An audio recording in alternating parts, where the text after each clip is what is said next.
What's good with YouTube? You already know. The Convicts Reaction with your boy Big Flacco, man. Let me see if I can do this real quick. I'm going to go this way. Okay, here we go. We better there. Please hit the like, subscribe, comment, do all things to help support the algorithm, man, and get this channel moving forward. So like I said, I'm going to be touching base with the different channels. Some of that you probably never heard of. And there's a channel that I found, man. I've been tapping into them a little bit. The Prison Yard TV, okay? This individual is a Northern Cali Crip, okay? Portuguese, Spanish, I think Mexican, and a little bit of white is his ethnicity.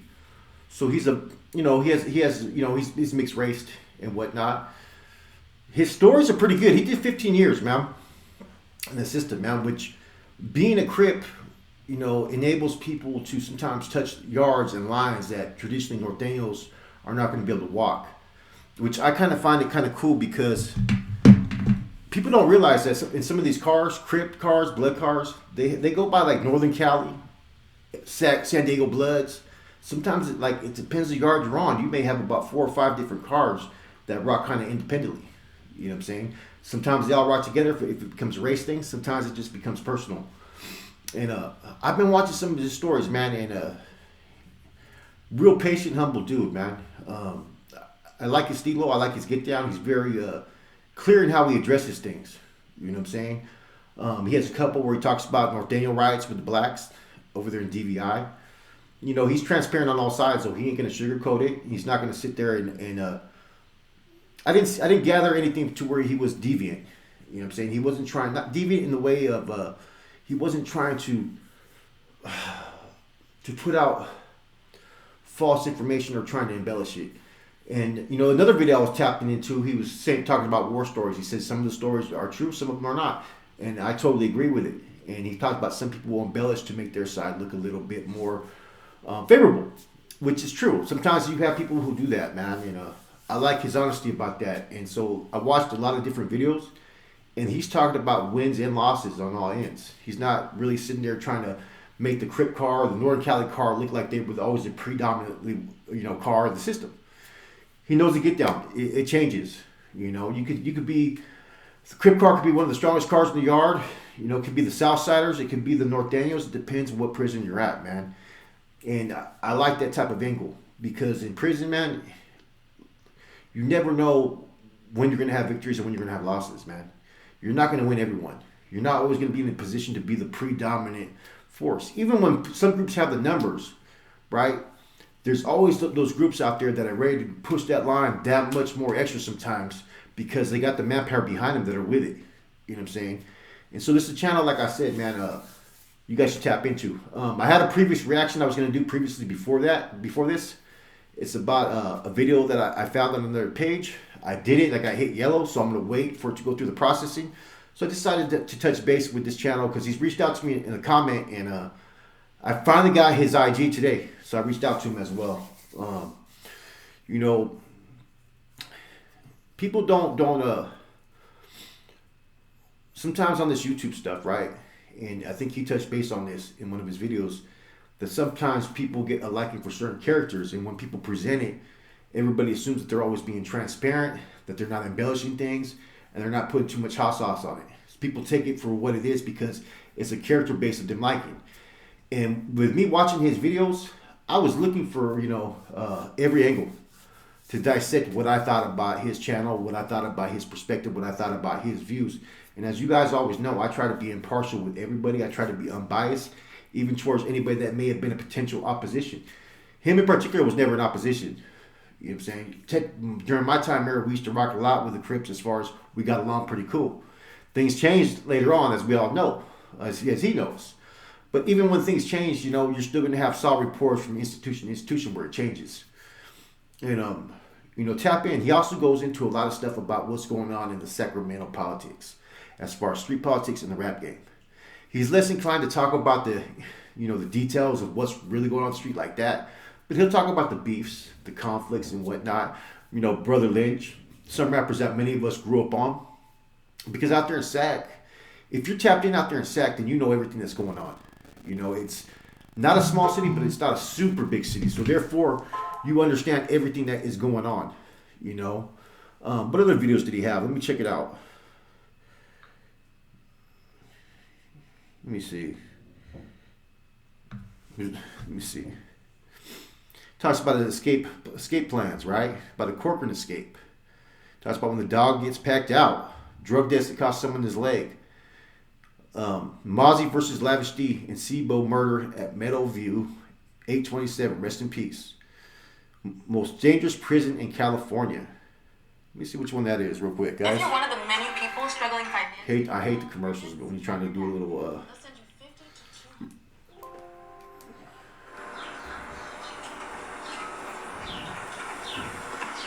you guys get a feel for his channel real quick. Okay. So after some technical difficulties, hopefully this will be my last take. So as you can tell by the thumbnail, we're talking about what I thought and think is the most dangerous prison in California. Now, I'm gonna say probably High Desert. So I started my career in 1989. Let's see what he says. 89 is where he started. Started out in Vacaville, then went to Gladiator School, DVI, the late 80s. So anyone that knows California knows what DVI Tracy was. Yeah, Tracy, Bloodbath Alley, so, set up that way. That being said, I just paroled. I got 28 and a half years in the system, starting in 89 till 2018, in and out. Last time I was in, I paroled March 18th, 2018, after 9 years, 8 months, and 22 days. So, I watch a lot of YouTube channels, and I see a lot of ex-cons, I like to call them ex-inmates or inmates, talk about the big four, which a lot of people heard, Pelican Bay, of course, Salinas Valley, High Desert, and New Folsom. New Folsom was bloody too. And that's debatable in my eyes. I've been to all of them. But in 2012,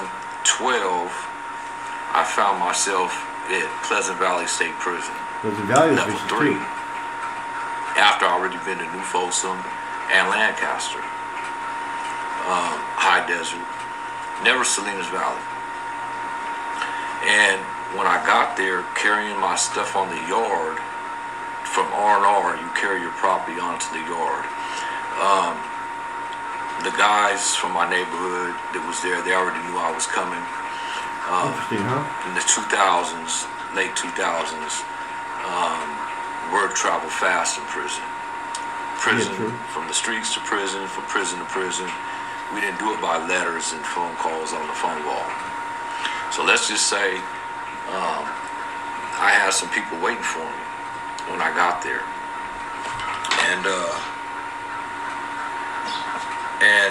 they knew I was coming. So when I hit the yard from R&R, three of my guys... This gives you a little bit of idea about what he talks about, man. You know what I'm saying? His demeanor, he's pretty humble, like I said. His content's on point, though, man. That just gives you a little bit of idea. All his content's like that. He has no problem. And the thing about it, right, is he could probably call out a few fucking channels and say this and that of things he may feel about it. Whether they're north, south, white, black, whatever, right?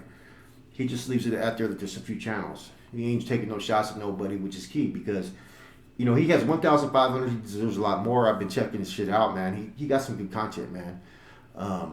Just check him out. Listen to some of his stories. It's a different whole perspective of coming from a Northern Cali Crip member in his experience, which is kind of interesting, especially if you're a Norteño, because he has ties to Norteños, especially growing up, good and bad. So he's going to give it to you real. He's going to give it to you raw about a lot of things, man. And he doesn't come over overly aggressive trying to sit there and portray himself to be, better. You know what I'm saying? He spoke about some issues that he had with Snoop. I told him, I said, hey, that's a long time ago. Whatever business you guys had, you guys were younger back then, man. You know what I'm saying? We're way past that now. A lot of us raw beasts and savages back in our day, and we win some, we lose some. Who cares? You know what I'm saying? And but I respect that. That's the only issue I've seen him address, and I got him a comment pretty respectful, and he got back at me. I did. If he's watching, man, I did do send you an IG message finally today. I was asking for your email previously when you wanted to get a hold of me. You got a hold of me twice. I've seen both times, and I responded to get it through email. Finally found your IG, so I reached out. Yeah, man. I see his channel growing. I see him still walking the conflict lines on the YouTube stuff. You know what I mean? Try not to expose too much, but still at the same time, you're getting entertaining stories.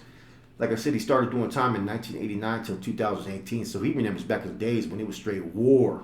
You mean conflict to the 90s to the transition from, to the end of all hostilities. I want him to pretty much touch on if he knows anything about what was the people's response to Yogi being killed. That's one thing I think he could probably touch upon, because regardless if you're Crip, blood, whatever, those cars are traditionally more African American or black, however you want to label it. Therefore, I know naturally there's going to be a response.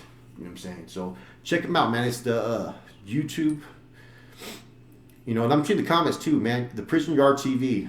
A lot of people are talking about that he deserves more subscribers, that he got good content. He's humble. I gotta agree, man. Tap into it. He has one that's interesting about the North Daniels, about where he got his get backs with one.